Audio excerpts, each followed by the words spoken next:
அவர் மேலே எத்தனை வழக்கு இருக்குது தெரியுமா உங்களுக்கு? லேண்ட் கிராபிங் வழக்கு எத்தனை தெரியுமா? நீ தமிழக முதலமைச்சரை எதிர்த்து தமிழ்நாட்டுடைய அரசியலை எதிர்த்து நீ பேசிடுவீங்களா நீங்கள்? சும்மா இருங்க சார். அவர் படம் இப்போ கூட எத்தனையோ லேண்ட் இருக்குது. அவன் பையன் பாலாஜின்னு ஒருத்தருக்காரு, அவர் மேலேயும் அவ்வளோ வழக்கு இருக்குது. இப்போ கூட ஒரு கல்லூரி பெண் வந்து ஒரு விதத்தில் கேட்டது, உண்மையாகவே அந்த சகோதரியை பாராட்டணும் சார். நீட்டை ஒழிக்க போகிறோன்னு சொன்னீங்களா சார்? ஃபார்முலா வச்சுருக்கீங்களா சார்? எப்போ சார்? அது நாங்கள் 2 முறை தீர்மானம் போட்டிருக்கோம்ல. இது மாதிரி ஒரு 420 ஒர்க்கெல்லாம் பார்க்க முடியுமாங்க? அரசியல் இதெல்லாம் அசிங்கமாக இல்லையா? தம்பி ஒரு சின்ன வயசு, உங்கள் அப்பா காலத்தில் போன பொய்யெல்லாம் திரும்பி நீங்கள் சொல்லலாமா? உன் தாத்தா சொன்ன பொய்யெல்லாம் இங்கே சொல்லலாமா? தம்பிக்குன்னு ஒரு சின்ன விஷயம் இருக்குல்ல. 5 வருஷம் ஆட்சி முடிய போது உங்களை அடுத்து வீட்டுக்கு அனுப்பலான்னு முடிவு பண்ணி வச்சுக்கிறான். இன்னுமா போய் சொல்லுக்கிறீங்க? அந்த ஃபார்முலாவுக்கு புதுசாக வந்து அனைத்து கட்சி கூட்டம் ஏங்க, அந்த கூட்டணியில் தான் கோமாளி பசங்க. திமுக கூட்டணி இருக்க அத்தனை பேருமே கோமாளி பயலுங்க. ஏன் இப்படிலாம் சொல்றீங்க? ஆமாங்க, கோமாளி மக்கள் மக்களால் தேர்ந்தெடுக்கப்பட்ட ஒரு மக்கள். நான் என்ன சொல்றேன், இந்த மாதிரியான வார்த்தை வந்து பொது நான் கேக்குறேங்க. மக்கள் வந்து இதோட மோசமா திட்டுறான் தெரியுமா? வேலுமணி ஒரு கோஷ்டி வச்சு சுத்தி நிற்கிறாரு, எங்க அண்ணன் சி வி சண்முகம் ஒரு கோஷ்டி வச்சு சுத்தி நிற்கிறாரு. இது ஒரு கோஷ்டி இல்ல, பிரிவாவே இருக்கிறாங்க. 40 ஆகிட்டான், 40 பூச்சலா இருக்காங்க. தலைவராகவே தன்னை உணர்ந்துட்டாங்க எல்லாருமே. என்ன தலைவராக எடப்பாடி எல்லாம் நீங்க நினைக்கிற மாதிரி இயக்கம் இப்படி வீணா போயிடுச்சு அப்படிங்கிறது தான் எனக்கு வருத்தம் இருக்குது. இந்த 2 கட்சியுமே திராவிட இயக்கங்களை ஒழிக்கணும். ஒழிச்சாதான் நம்ம ஏதோ அண்ணன் சொன்னார் பாரு, சனாதனத்தை ஒழிப்புன்னு சொன்னார்ல நம்ம தம்பி உதயநிதி, அந்த மாதிரி இல்லை, மொத்தமாகவே வீட்டுக்கு அனுப்பணும் இந்த கட்சிங்களை. ஏன்னா 2 பேரும் 65 வருஷமா 65 வருஷமா ஏமாற்றி தான் இருக்கான் நம்மளை.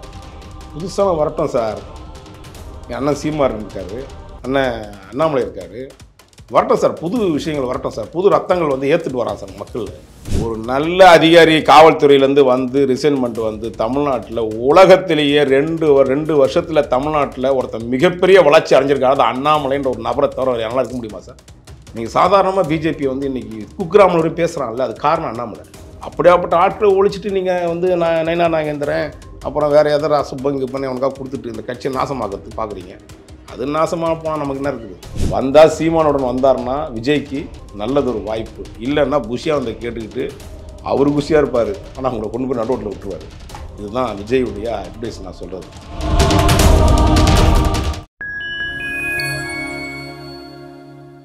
ஃபைன் டைம் மீடியா நேயர்களுக்கு வணக்கம். நான் உங்கள் செங்குதுகன். நம்ம சிறப்பு நிகழ்ச்சியில் நம்மோடு இணைந்திருக்கிறார் மதிப்பிற்குரிய பத்திரிகையாளர் திரு வராகி அவர்கள். வணக்கம் சார். வணக்கம் பிரதர். அனைத்து கட்சி கூட்டத்தை கூட்டியிருக்கிறது தமிழ்நாடு அரசு, முதலமைச்சர் மு க ஸ்டாலின் அவர்களுடைய தலைமையில். இந்த அனைத்து கட்சி கூட்டம் எதற்காக அப்படின்னா, நீட் விலக்கை வந்து நம்ம மீண்டும் ஒரு தனி தீர்மானம் போட்டு நிறைவேற்றணும் அப்படிங்கிறதுக்காக தான். இவங்கள் மீண்டும் அனைத்து கட்சி கூட்டம் கூட்டப்படுவதன் காரணமாக நீட் விலக்கு தமிழ்நாட்டில் வந்து சாத்தியமா? இன்னும் 9 மாதம் இருக்குன்னு நினைக்கிறேன் நம்முடைய தேர்தலுக்கு. சரி, இதுக்கு முன்னாடி இருந்துச்சு இல்லை, 4.25 வருஷம் இருந்துச்சு இல்லை. தம்பி உதயநிதி அவர்கள் சொன்னார், எங்கள் அப்பாவுக்கு மட்டும்தான், எங்களுக்கு தான் தெரியும் ரகசியம் என்னன்ட்டு. நீட்டை ஒழிக்கிற நீட்டு ரகசியம் எங்களுக்கு மட்டும்தான் தெரியும்னார். வந்ததுக்கப்புறம் திருப்பி கேட்டாங்க.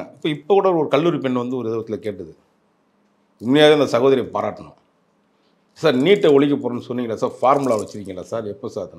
அது நாங்கள் 2 முறை தீர்மானம் போட்டிருக்கோம்ல. இது மாதிரி ஒரு 420 ஒர்க்கெல்லாம் பார்க்க முடியுமாங்க? அரசியல் இதெல்லாம் அசிங்கமாக இல்லையாங்க? தம்பி ஒரு சின்ன வயசு, உங்கள் அப்பா காலத்தில் போன பொய்யெல்லாம் திரும்பி நீங்கள் சொல்லலாமா? உன் தாத்தா சொன்ன பொய்யெல்லாம் இங்கே சொல்லலாமா? தம்பிக்குன்னு ஒரு சின்ன விஷயம் இருக்குல்ல. ஒரு அமைச்சர் நாளைக்கு முதலமைச்சராக வரப்போகக்கூடியவர் நீங்கள் அப்படின்னு நீங்கள் சொல்லிக்கிறீங்க.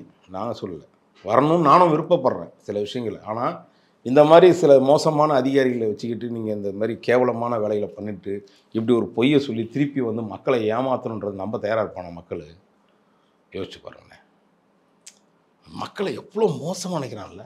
பைத்தியார பசங்கடா, தூணா தொடச்சிட்டு போயிட போகிறாங்க, அவ்வளோதான்டா அந்த மக்கள் அப்படி நினச்சி தானே பேசுறீங்க?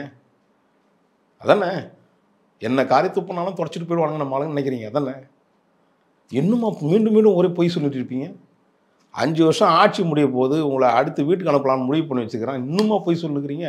அந்த ஃபார்முலாவுக்கு புதுசாக வந்து அனைத்து கட்சி கூட்டம் ஏங்க, அந்த கூட்டணியில் தான் கோமாளி பசங்க. திமுக கூட்டணி இருக்க அத்தனை பேருமே கோமாளி பயலுங்க. ஏன் இப்படிலாம் சொல்றீங்க? ஆமாங்க, மக்கள் மக்களால் தேர்ந்தெடுக்கப்பட்ட ஒரு மக்கள். நான் என்ன சொல்றேன், இந்த மாதிரியான வார்த்தை வந்து பொது நான் கேட்குறேங்க. மக்கள் வந்து இதோட மோசமாக திட்டுறான் தெரியுமா? நானாவது கோமாளின்னு சொல்லிட்டு இருக்கேன். இதை விட மோசமாக திட்டுறான் மக்கள், தெரியுமா உங்களுக்கு? சார் நீங்கள் உங்கள் இதை எடுத்துகிட்டு போங்க சார், மைக் எடுத்துகிட்டு ரோட்டுக்கு போங்க சார், இந்த நீட் தேர்வை பற்றி நீங்கள் கேளுங்க சார். சார் இனிமேல் புதுசாக தீர்மானம் போடுறாங்க, இப்போ சொல்லியிருக்காரு தம்பி உதயநிதி, நாளைக்கு காலைல இறங்குங்க சார், உங்களை காரி உண்மையிலான மட்டும் பாருங்கள். இதை விட மோசமாக திட்டுறான். நானாவது கோமாளி கூட்டம்னு சொல்லிட்டு இருக்கேன். எனக்கெல்லாம் வந்து அப்படியே பார்த்தாவே இன்னும் நீங்கள் ஊடகவியலாளர் தானே சார், நம்புறீங்களா? இன்னுமா நம்புறீங்க? அதை நீங்களே நம்பிட்டு அதுக்கப்புறம் எப்படி சார் மக்கள் நம்பாமல் இருப்பானா? எப்படி இருந்தாலும் துட்டு கொடுத்தா ஓட்டு போட போகிறானுங்க, அப்படிதானே? அதான் அவங்க தான் 2024 நாடாளுமன்ற தேர்தல் பிரச்சாரத்தின் போது சொன்னாங்கல்ல, இந்தியா கூட்டணி வந்து மத்தியில் ஆட்சி அமைந்தா நிச்சயமாக தமிழ்நாட்டுக்கு நீட் விலக்கு கன்ஃபார்ம்.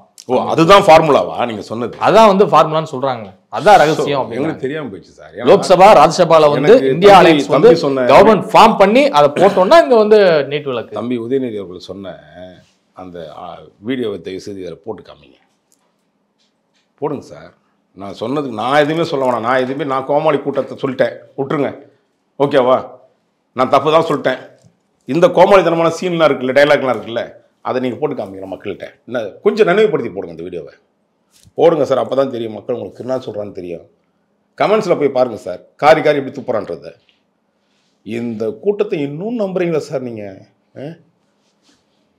ஆனால் உங்களுக்கு பெரிய தைரியம் தான் சார். உங்களுக்கு நீங்களே நம்புறீங்க, ஒரு பெரிய ஊடகவியலாளர் நீங்களே நம்புறீங்கன்னா அப்புறம் மக்கள் எப்படி நம்பாமல் இருப்பான்? இப்படியே ஏமாற்றி பிழைக்கிற காலம் வந்து அது ஒரு ரொம்ப நாள் ஓடும்னு நினைக்காதீங்க சார். முற்றுப்புள்ளி வைப்பதற்கு இன்னும் 9 மாதம் காத்திருக்குங்க. எல்லாத்துக்கும் ஒரு முடிவு வரும். செங்கோட்டையன் அவர்கள் அதிமுக வந்து ஒற்றுமையாக தான் இருக்குது, எங்களுக்குள் எந்த விரிசலும் இல்லை பூசலும் இல்லை அப்படிங்கிறது வந்து பேசிகிட்டு இருக்காரு. ஆனால் தொடர்ந்து பல மத்திய அமைச்சர்களை வந்து அவர் சந்தித்த வண்ணம் தான் வந்து இருக்கிறாரு. அதிமுகவில் நிலவக்கூடிய இந்த பிரச்சனைகளுக்கெல்லாம் எப்போதான் முற்றுப்புள்ளி வரும்? என்னை பொறுத்த வரையும் அதிமுக ஒரு புரட்சித் தலைவர் எம்ஜிஆர் அவர்கள், புரட்சித் தலைவி ஜெயலலிதா அம்மையார் அவர்கள் ஆரம்பிக்கப்பட்ட அந்த வழிநடத்தப்பட்ட கட்சியாக இருந்தால் கூட, தெரிஞ்சோ தெரியாமையோ அம்மையார் சசிகலா அவர்கள் வந்து இவர் நம்பி எடப்பாடியை உட்கார வச்சு அந்த கட்சியை டெட் பாடி ஆக்கிட்டு கொண்டு வந்துட்டாருன்றதுல வருத்தமாக இருக்கிறதுல நானும் வருத்தேன். ஓகே, காரணம் என்னென்னா, இன்றைக்கி அந்த ஸ்ட்ராங்கான அந்த அந்த அந்த கட்சி 4ஆக உடஞ்சி 40 பேர் தலைவராயிட்டாங்க இன்றைக்கி. 40 பேர் தலைவர்? ஆமாங்க. நீங்கள் நினச்சிட்டு இருக்கீங்களா? ஒரு 3-4 தானே. 3ன்னா யார் சொல்கிறீங்க? சசிகலா அம்மையார் ஒரு டீமாக இருக்காங்க. சரி. டிடிவி தினகரன் தனி கட்சியை கண்டு 3.5% ஓட்டோட இருக்காரு. இன்னொரு பக்கம் ஓபிஎஸ் தனியாக இருக்கிறாரு. சரி. 4 எடப்பாடி தலைமையான அதிமுக. இவர் கே செங்கோட்டையன் அவர் இபிஎஸ் தலைமையின் கீழே தானே இருக்கிறாரு. நீங்கள் நினச்சிட்டு இருக்கீங்க. ஏங்க அவர்கிட்ட மைக் கொடுத்து என்னங்க விஷயம்னு கேட்குறாங்க. நாங்கள் எல்லாம் வந்து சந்தோஷமாக இருக்கிறோம், நிம்மதி. என்ன கல்யாண வீட்டில் இருக்கீங்க சந்தோஷமாக இருக்கிறதுக்கு? என்னங்க, என் வேலுமணி ஒரு கோஷ்டி வச்சு சுற்றின்னு இருக்கிறாரு, எங்கள் அண்ணன் சிவி சண்முகம் ஒரு கோஷ்டி வச்சு சுற்றின்னு இருக்காரு. இது ஒரு கோஷ்டி இல்லை, பிரிவாகவே இருக்கிறாங்க. 40 ஆகிட்டாங்க, 40 பூச்சலாக இருக்காங்க. தலைவராகவே தன்னை உணர்ந்துட்டாங்க. எல்லாருமே என்ன தலைவராகிட்டாங்க. எடப்பாடியெல்லாம் நீங்கள் நினைக்கிற மாதிரிலாம் கிடையாது. அந்த இயக்கம் இப்படி வீணாக போயிடுச்சு அப்படின்றது தான் எனக்கு வருத்தம் இருக்குது. இப்படியே இருந்துச்சுன்னா அந்த அம்மையார் சாகிறதுக்கு முன்னாடி எனக்கு பிறகு இந்த அண்ணா திராவிடம்ன்றதும் நிலச்சி நிற்கும்னு சொன்னாங்க. ஆனால் எந்த எண்ணத்தை வச்சு சொன்னாங்களோ என்னன்னு தெரியல, எந்த நேரத்தில் சொன்னாங்கன்னு தெரியல. இந்த நிலைகட்ட மனிதர்கிட்ட கொடுத்துட்டு இந்த கட்சி ஒரு மோசமான சூழ்நிலைக்கு உருவாயிடுச்சும் போது வேதனையாக இருக்குது. இன்றைக்கி ஆக்சுவலாக எனக்கு ஒரே விஷயம் சொல்கிறேன், இந்த 2 கட்சியுமே திராவிட இயக்கங்களை ஒழிக்கணும். ஒழிச்சாதான் நம்ம ஏதோ அண்ணன் சொன்னார் பாரு, சனாதனத்தை ஒழிப்புன்னு சொன்னார்ல நம்ம தம்பி உதயநிதி, அந்த மாதிரி இல்லை, மொத்தமாகவே வீட்டுக்கு அனுப்பணும் இந்த கட்சிங்களை. ஏன்னா 2 பேரும் 65 வருஷமாக 65 வருஷமாக ஏமாற்றி தான் இருக்கான் நம்மளை. புதுசாக வரட்டும் சார்.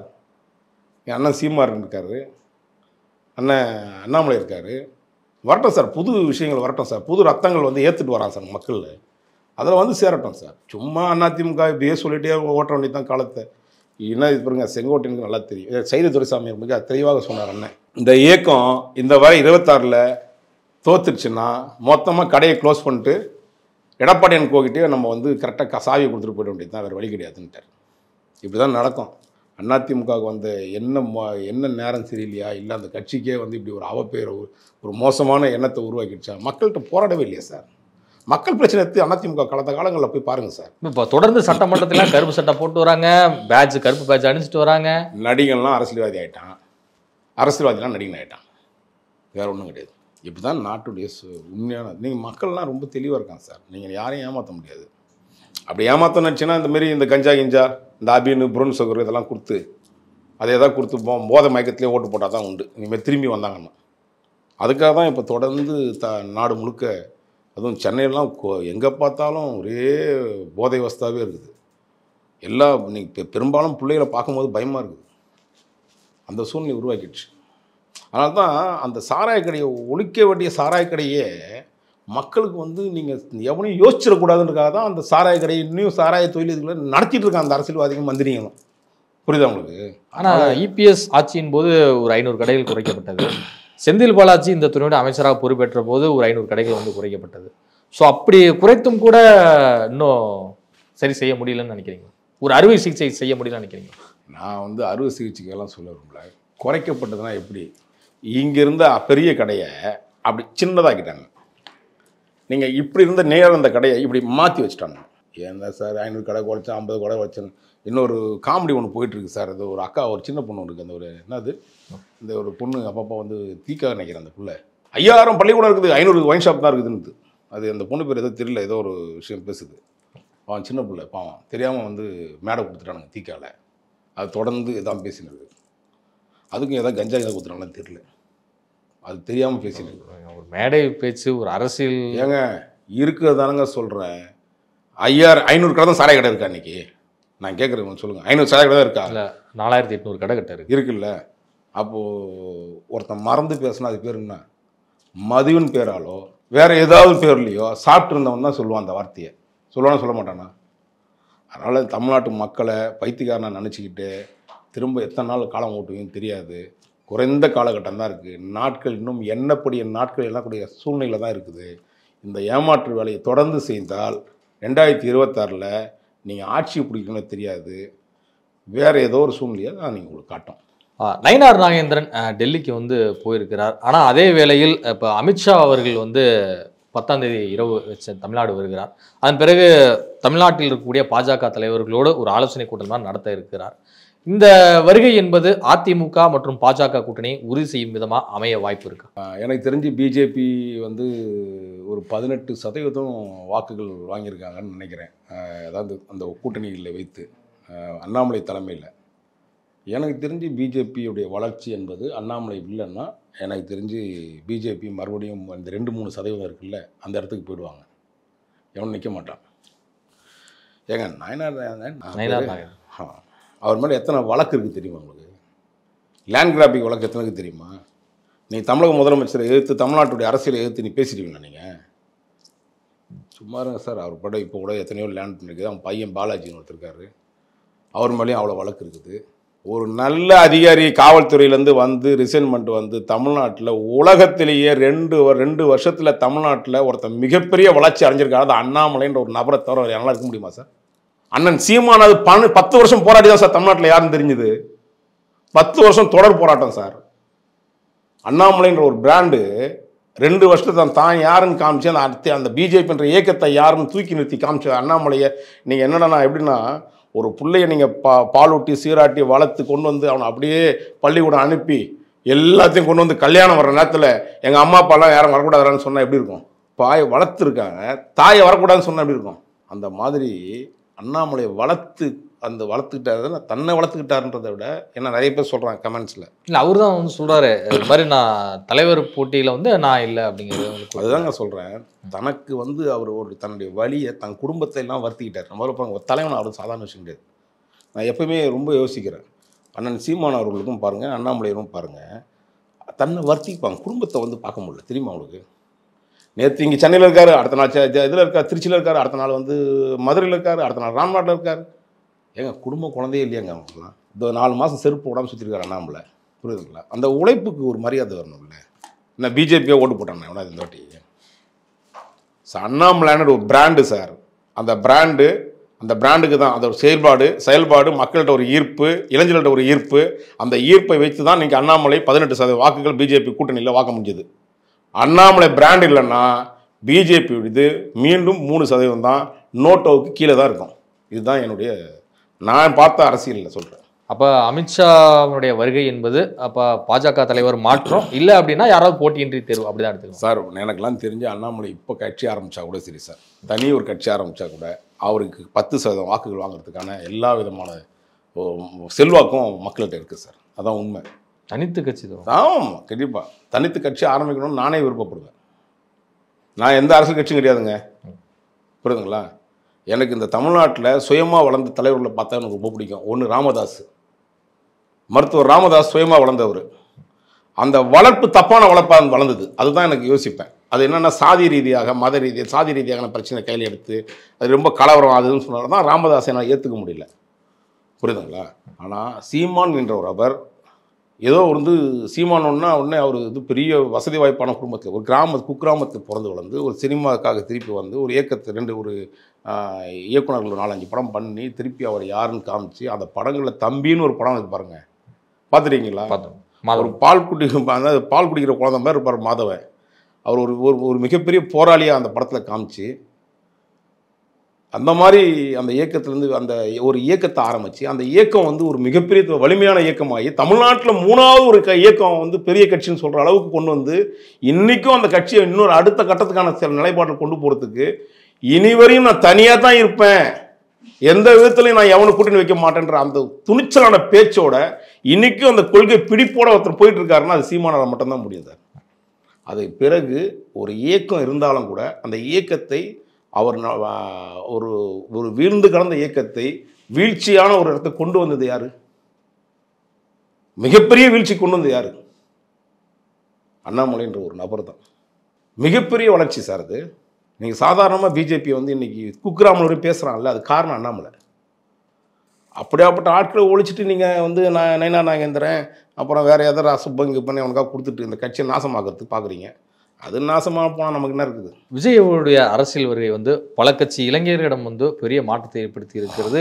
எல்லாருமே விஜயை நோக்கி போகிறாங்க அப்படிங்கிற ஒரு பார்வை இருக்குது. உங்கள் பார்வையில் விஜயுடைய அரசியல் செயல்பாட்டை எப்படி பார்க்குறீங்க? இப்போ சமீபத்தில் ஆளுநர் விவகாரத்தில் உச்சநீதிமன்ற தீர்ப்பை வரவேற்றதாக இருக்கட்டும், அப்புறம் இந்த பெட்ரோல் எரிவாயு விலையை வந்து 50 ரூபாய் மத்திய அரசு உயர்த்தியதாக இருக்கட்டும், இது மாதிரியான விஷயங்கள் எல்லாம் வந்து தொடர்ந்து டக்குன்னு அறிக்கையெல்லாம் கொடுத்துக்கிட்டே வராது. இந்த செயல்பாடுகள் வந்து சரியானதான் சார்? எனக்கு என்ன சொல்கிறது, எப்படி சிரிக்கிறதுன்னு தெரியல எனக்கு, அதான் ஒன்றும் புரியல. இந்த வகுப்பு வாரிய சட்டத்துக்கு எதிராக ஒரு ஆர்ப்பாட்டம் வச்சுருந்தாங்க. என்னால் தமிழ்நாடு முழுக்கவே ஆர்ப்பாட்டம் நடத்தணும். ஆமாம், தமிழ்நாடு முழுக்க ஆர்ப்பாட்டம் தான்.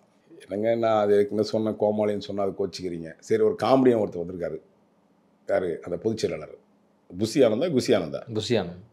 ஆனந்த் அவர் ஆக்சுவலாக என்ன சொன்னார் பார்த்தீங்களா? எதுக்காக நீங்கள் எதிர்க்கிறீங்க அப்படின்னா அது எதுக்குறாங்க, அதெல்லாம் எதுக்குறேன். இது என்ன ஒரு பொதுச் செயலாளர்? அவங்க அறிக்கையிலே குறிப்பாக எல்லாமே சொல்லிட்டப்பா. தெரியும் வாங்க சார், நான் என்ன சொல்கிறேன், எனக்கு வந்து விஜய் வந்து அரசியலுக்கு வந்தால் என்னென்ன பிரச்சனை ஏற்படும் அப்படின்றத நான் இப்போ தெளிவாக சொல்லிட்டேன். உனக்கான வாய்ப்புகள், நீ கரெக்டான எண்ணத்தை எடுத்துக்க போனேன், நீ ஜெயிக்கணும், முதல்ல இந்த திராவிட இயக்கத்தோட நின்று நீங்கள் சண்டை போடணும், களத்தில் நிற்கணும்னு ஆசைப்பட்டீங்கன்னா முதல்ல ஆதவ அர்ஜுனா, குஷி ஆனந்தெல்லாம் தூக்கி வெளியே போட்டு நல்ல ஒரு அரசியல் விவரம் தெரிஞ்ச ஆட்களை கூட வச்சிங்க. அதுக்காக விவரம் தெரிஞ்ச ஆட்கள்னு பழகற்பாயும் மற்றவங்க கூட்டு வந்துட போகிறீங்க. அது இன்னும் கட்சி இன்னும் அடி பாதத்துக்கு போயிடும், புரியுதுங்களா? நான் சொல்கிறது அரசியல் அனுபவம் உள்ள நல்ல நபரில் வச்சுட்டு பண்ணுங்கள். அரசியல் பண்ணிங்கன்னா சரியாக இருக்கும். உங்களுக்கு மாசு, அந்த மாசோட தொண்டனோட மிகப்பெரிய வலிமையான மாசு சீமானோட இருக்கும். அதுதான் நான் திரும்ப இவங்க 2 பேரும் ஜாயின் பண்ணிங்கன்னா அவன் ஒரு சீமான்ற ஒரு மனுஷன் இன்றைக்கி வந்து 15 வருஷம் தன்னை திராவிட இயக்கத்தை எதிர்த்து நின்று பல வழக்குகளை வாங்கிக்கிட்டு இன்றைக்கும் வந்து களத்தில் நின்று அந்த மூச்சு இருக்கிற வரையும் நான் தனித்தான் நிற்பேன்றார். திராவிட இயக்கங்கள் வேணாம்னு நினைக்கிறாரு, தேசிய இயக்கங்கள் வேணாம். வந்தால் சீமானுடன் வந்தார்னா விஜய்க்கு நல்லதொரு வாய்ப்பு. இல்லைன்னா புஷியானந்தை கேட்டுக்கிட்டு அவர் குஷியாக இருப்பார், ஆனால் அவங்கள கொண்டு போய் நடுவோட்டில் விட்டுருவார். இதுதான் விஜயுடைய அட்வைஸ். நான் சொல்கிறது, நம்ம சொல்கிறதெல்லாம் சொல்லுவாங்க, ஓட்டு போடுவாங்க, களத்தில் வேலை செய்ய ஆள் இருக்க மாட்டாங்க. களம் வேற, களம் வந்து பூத் கமிட்டி அமைச்சிட்டோங்கிறாங்க சார். அதெல்லாம் கமிட்டி அமைச்சிட, பூத் கமிட்டி அமைச்சிருவாங்க சார். ஏன் சார் நீங்கள் ஒரு பூத் கமிட்டி அமைச்சிட்டு? இல்லை, 58,000ங்கிறது கொஞ்சம் பெரிய கவுண்டாக தானே இருக்குது. நீங்கள் நினைக்கிற மாதிரி பால் பூத்து நினச்சிங்கன்னா தேர்தல் பூத்தெல்லாம் கொடுமை போங்க. என்னமோ ஒரு நல்ல மனிதர் விஜய் அவர்கள், ஐயா இப்படி கொண்டு போய் வீணாக அடித்து ரோட்டில் கொண்டு விடுறானுங்க, அப்படின்னு எனக்கு தெரியல. நான் பல நேரங்களில் சொல்கிறேன், சும்மா அந்த குறுக்கு முறுக்க ஓடிட்டுருக்க அரசியலில் வராதிங்க. 4 பேர் நீங்கள் நச்சு நிற்கிறாங்க, திராவிட இயக்கத்தை எதிர்த்து நிற்கணும்னா 2 பேர் நிற்கிறாங்க, ஒரு அண்ணாமலை, இன்னொரு பக்கம் சீமான். இந்த குறுக்கு முறுக்க ஓடிக்கிட்டு ஏதாவது கிறுக்குத்தனம் நல்லா பண்ணிட்டு இருந்தீங்கன்னா காணாமல் போயிடுவீங்க. ஏதாவது ஒருத்தர் கூட நில்லுங்க. நீங்கள்லாம் இளைஞர்கள் வரணும், நல்ல இடத்துக்கு வரணும், நல்ல இயக்கத்தை வளர்க்கணும் அப்படின்னு நான் கொஞ்சம் ஆசைப்படுறது உண்டு. சேர்ந்து இணைந்து செய்தால் நல்லது ஒரு தீர்ப்பு 26 கிடைக்கும். இல்லைன்னா அவங்கள கொண்டு போய் எங்கேயோ குஷியாக இருந்து நிறுத்திடுவார். அதை வரைச்சுன்னா அதை விட மோசம். அவர் தேவைக்காக என்ன வேணால் செய்வார். இதை உணர்ந்தால் விஜய்க்கு நல்லது, இல்லை என்றால் மொத்தமாக டிவிக்கு லாக்கில் தான் இருக்கும். இதுவரை உங்கள் பல்வேறு கருத்து கொடுக்க நன்றி.